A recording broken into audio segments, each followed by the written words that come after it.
Hello friends, welcome to in this YouTube channel. स्वागत है दोस्तों आप सभी का हमारे इस अपने यूट्यूब चैनल में। और आज हम आप लोगों के लिए लेके आए एक सरकारी नौकरी की वैकेंसी। जी हाँ, अगर हम बात करें कि ये वैकेंसी किस कंपनी में होने वाली है और इसका जॉब लोकेशन कहाँ पे होने वाला है, तो सारा कुछ इस वीडियो में डिटेल्स में बताया जाएगा। तो मैं सबसे पहले आपको बता दूं कि ये जो वैकेंसी निकल के आई है, ये निकल के आई है सेल के अंदर में। जी हाँ, जिसे कि steel authority of India limited के नाम से जाना जाता है और ये भारत सरकार के अंदर आती है। अगर हम बात करें जॉब लोकेशन की, तो ये जो वैकेंसी है, ये जो है ये वेस्ट बंगाल में आपको जो है वहाँ पे आपको पोस्टेड किया जाएगा। और बात करें कि इसे कौन अप्लाई कर सकते हैं और कौन कौन अप्लाई नहीं कर सकते हैं, तो यहाँ पे जो अगर आप भारत के नागरिक हो, कहीं से भी हो, किसी भी स्टेट से हो, तो आप इस वैकेंसी के लिए एलिजिबल हो और आप अप्लाई कर सकते हो। तो चलिए वीडियो में आगे बढ़ते हैं। और सबसे पहले मैं आपको बता दूं कि इस कंपनी की जो सालाना टर्नओवर है वो 1 लाख करोड़ से भी अधिक की है। तो अगर हम बात करें वैकेंसी के बारे में, तो सारा कुछ इस वीडियो में डिटेल्स में बताया जाएगा। बहुत सारे पोस्ट हैं, चाहे वो आईटीआई हो, डिप्लोमा हो, बीटेक इंजीनियरिंग हो, हर किसी के लिए यहाँ पे जो सीट है वो अवेलेबल है। तो सबसे पहले हम बात करते हैं एलिजिबिलिटी क्राइटेरिया की, और इसके जो एप्लीकेशन फ़ी लगने वाली है उसके बारे में जानेंगे। तो मैं बता दूं सबसे पहले आपको कि यहाँ पे बहुत सारी वैकेंसी आई है। सबसे पहले हम यहाँ पे बात करने वाले हैं बीटेक वालों के लिए। तो मैं आपको बता दूं कि यहाँ पे जो फॉर एग्जीक्यूटिव पोस्ट के लिए आई है, तो कौन कौन से जो पोस्ट है, कौन कौन से ब्रांच है वो अप्लाई कर सकते हैं। तो यहाँ पे जो है असिस्टेंट मैनेजर की पोस्ट के लिए आया हुआ है वैकेंसी, जिसे कि बीटेक होना चाहिए, ठीक है। और वहीं अगर हम बात करें तो आगे की, तो मैनेजर पोस्ट के लिए निकला हुआ है मैकेनिकल के लिए, जिनका भी बीटेक होना चाहिए। और बीटेक जो है वो फुल टाइम होना चाहिए, मैकेनिकल इंजीनियरिंग से होना चाहिए। यहाँ आपका केमिकल इंजीनियरिंग का मिल जाएगा, सेम मेटलर्जी इंजीनियरिंग का मिल जाएगा, उसके बाद सार्मिक इंजीनियरिंग का मिल जाएगा, मेडिकल ऑफिसर का वैकेंसी मिल जाएगा। ये बहुत सारी वैकेंसी जो है वो आपको देखने के लिए मिलेगा। अगर हम बात करें मेडिकल सेक्टर की, तो मेडिकल सेक्टर की बहुत सारी वैकेंसी आई है, जो कि आप नोटिफिकेशन में यहाँ पे देख सकते हो।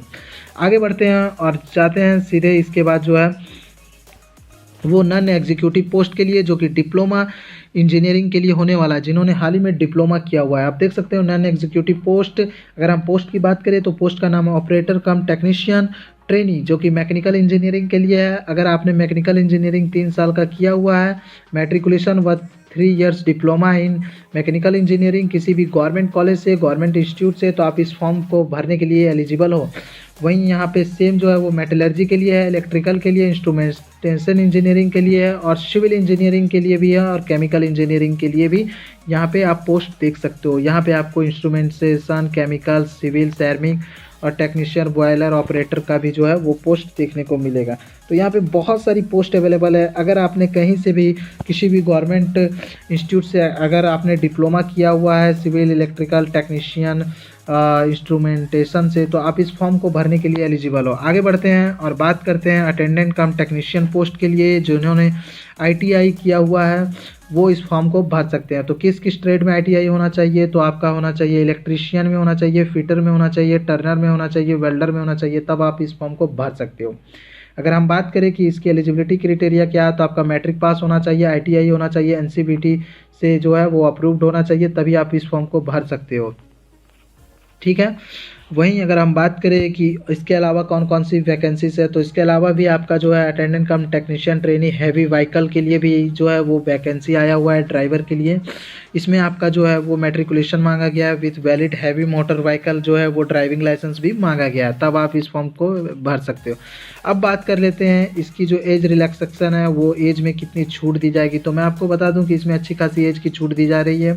अगर आप SC ST कैंडिडेट्स हो तो आपको 5 साल की छूट है, OBC की कैंडिडेट्स हो आपको 3 साल की छूट दी जा रही है, ठीक है।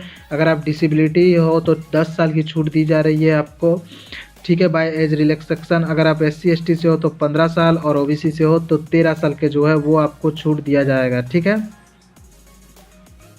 ये 10 साल जो है वो किसी भी कैंडिडेट्स के लिए, आप किसी भी कैटेगरी से आते हो वो उसके लिए, ठीक है। एक्स सर्विसमैन के लिए 6 मंथ्स जो है वो continuous service in armed forces में हो तो वो भी आपको जो है वो छूट दी जाएगी। अब बात करते हैं इम्यूटेशन एंड अदर बेनिफिट्स की, आपको क्या क्या बेनिफिट्स मिलने वाले, पे स्केल क्या होने वाला है, वो सारा कुछ जो है आप यहाँ पे देख सकते हो। अगर सारे कुछ बताने लगूँ तो बहुत जो है वीडियो लंबी हो जाएगी। तो चलिए आगे बढ़ते हैं, स्क्रॉल करते हैं और सीधे बात करते हैं सैलरी के बारे में। सैलरी क्या होने वाली है, ऑपरेटर कम टेक्नीशियन की बात करें, डिप्लोमा इंजीनियरिंग की बात करें सैलरी की, तो S3 ग्रेड की जो सैलरी होने वाली है वो होने वाला है 26,600 से लेकर 38,920 रुपये आपकी सैलरी होने वाली है। अटेंडेंट कम टेक्नीशियन की बात करें तो यहाँ पे आपका 25,070 रुपये से लेकर 35,070 रुपये जो है वो आपका सैलरी होने वाला है, ये आपका ITI वालों के लिए। अब चलिए बात कर लेते हैं फर्स्ट साल आपको कितना सैलरी मिलेगा। तो अगर आप डिप्लोमा के कैंडिडेट हो तो आपको फर्स्ट साल 16,100 से लेके सेकेंड ईयर में 18,300 तक मिलेगा।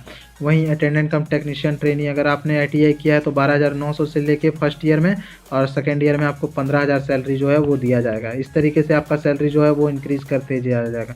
मोड ऑफ सिलेक्शन की बात करें कि मोड ऑफ सिलेक्शन क्या होने वाला है, क्या क्या होने वाला है, तो यहाँ पे आपका रिटन एग्ज़ाम, ये CBT मोड में आपका एग्ज़ाम होगा, इंटरव्यू होगा, उसके बाद ही जो है वो आपका सिलेक्शन ही लिया जाएगा। अगर फिज़िकल की बात करें कि फ़िज़िकल क्या क्या होने वाला है, तो हाइट जो है वो मिनिमम 155 सेंटीमीटर होना चाहिए मेल के लिए, 143 होना चाहिए फीमेल के लिए।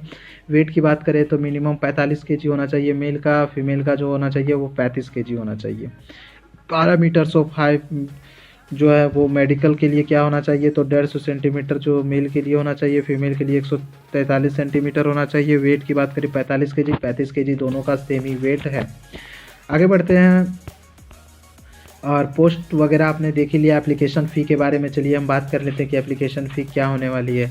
तो मैं बता दूं, अगर आपने मैनेजर के लिए आप अप्लाई कर रहे हो इंजीनियरिंग से, बीटेक वालों के लिए, जैसे कि आपका जो है हो गया मैकेनिकल, मेटलर्जी, केमिकल वगैरह के लिए, तो आपका जो है वो जनरल OBC के लिए जो है वो 700 रखा गया है, SC ST के लिए 200 रखा गया है।